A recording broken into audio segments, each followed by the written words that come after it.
name's Mike. Today I thought we're going to look at one of my larger trees. This is a Japanese Larch that I've had for about 15 years. That originally was a workshop tree at Greenwood Bonsai Studio in Nottingham. It was a bit sparse at the time, but it's come on nicely. And I've developed this secondary branch from the bottom here to give me a twin trunk design to counteract this large clean area at the bottom here where there's no branches. I'm a bit closer so we can actually see what I'm doing here. Today I'm concentrating on bringing these large extensions here that have grown this spring back into the framework of the branches and looking to define the new shoots that I want to grow for next year. So again, it's quite a simple procedure. The top, where I don't want a lot of extra growth, I will cut them back basically into the origin, which then distributes the strength of these shoots further down the branches and gives me more vigour on the inside of this apex. Larches are pretty much apically dominant, so taking these shoots out will help to keep this flat top and also help to distribute, as I said, the vigour down the tree into the branches lower down in the tree. Okay, so I've more or less finished the top of this tree now.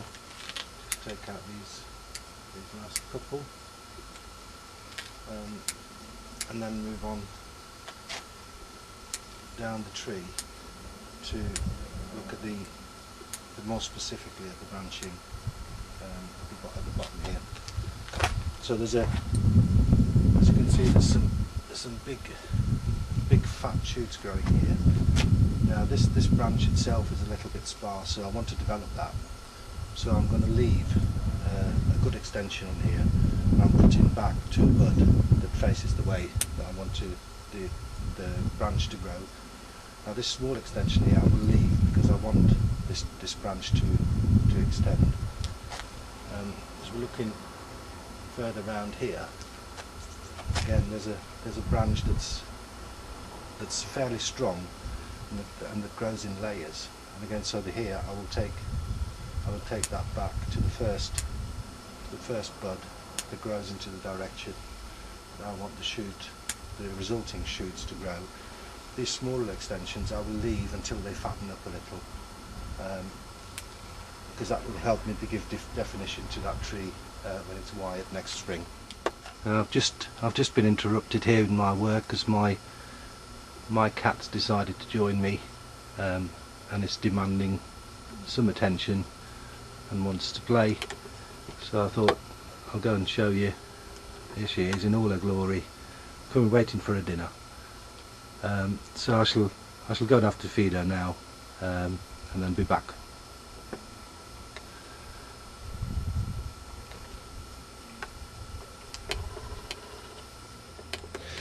Also, while I'm out here, I thought I'll just give you a quick update on the maple that we've defoliated about 3 weeks back now.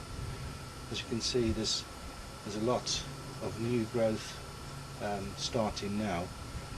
Some of it's actually over vigorous, so I might have to go and sort of trim that new growth and any unnecessary shoots to stop the ends of the branches to becoming too congested. I'll move the camera in a bit closer so you can see what's happening here. All the leaf stalks have now fallen off, and the new shoots and new leaves are starting to push out from there. So I'll bring the camera in and let you have a look at that.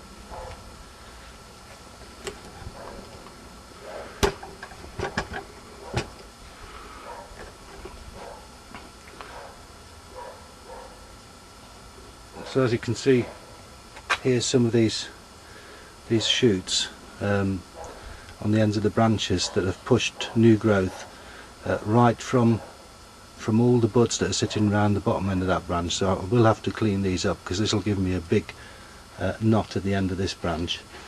But in general, as I said, the tree's responded pretty well. There's a lot of new leaves coming, which will help to reduce the leaf size quite dramatically. Okay, so that's just as a quick update. The tree back in its shape. In the spring there'll be a bit of wiring to be done on this, and obviously I need to develop the pads that are sitting at the bottom of the tree a little bit more. So if I give you a quick 360 spin on this, the tree at the moment is still in an oversized pot. That's mainly because I haven't found one that I like yet, and also they are quite expensive, so I want to make sure that whichever pot I put this in is going to be the final one. So I'm taking my time. There's a couple of issues on this tree. One is this area here, where there's two opposing branches that you can see just here. Now I'm at the moment debating if I want to remove this branch and bring one of these top branches down to cover that space, because there seems to be a slight bulge developing here, which I want to avoid, because I like the slim structure of the tree, and that would be detrimental if I get a great big bulge at the side here. Other than that, really this tree just needs to be maintained. The foliage pads maybe just need a little bit more development. So I hope you enjoyed that, and we shall see you again soon. Bye.